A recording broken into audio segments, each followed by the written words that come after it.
I'm joined by Sourabh Gupta, the Senior Policy Specialist in Asia-Pacific Relations at the Institute for China-American Studies. Welcome back to the show. Thank you. So what is behind this big economic development in the South China Sea? It is about staking claims and staking those claims permanently.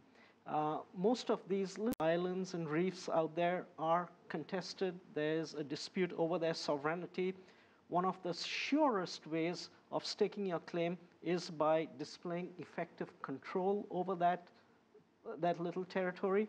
This is about staking that claim and making it permanent. You know, this, you said little territory. This city is the smallest city in China, but it's also the smallest city in the world.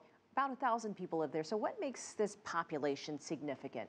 It makes it very significant because this is I believe, the biggest island, frankly, within the Paracel group. The Paracel group is disputed between China and Vietnam, and this is truly at the forefront of China-Vietnam politics. Just like we have disputed territories in the East China Sea, like Diaoyus between Japan and China.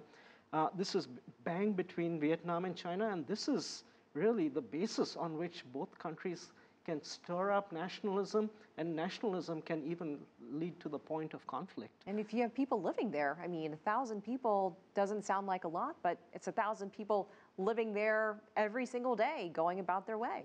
And thereby staking the claim, and that makes it very important. And frankly, I would say, actually, there are many welcome elements out here.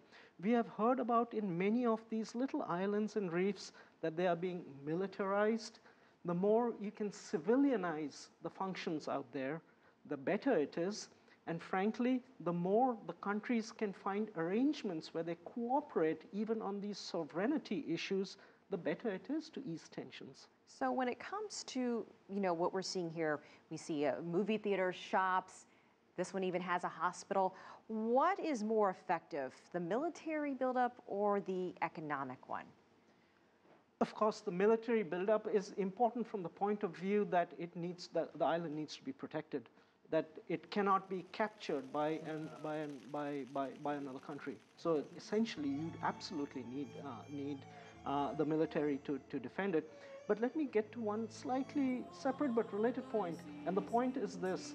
The sovereignty of this island, of the Paracels, may be disputed between China and Vietnam, but China has effective control and solid control over this. We have similar situations creeping up in the Spratlys group.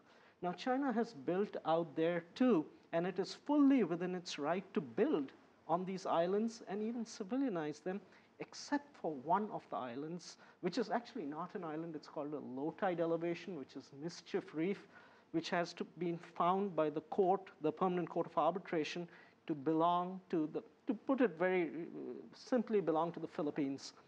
So in that case, China building out there would be in contravention of international law.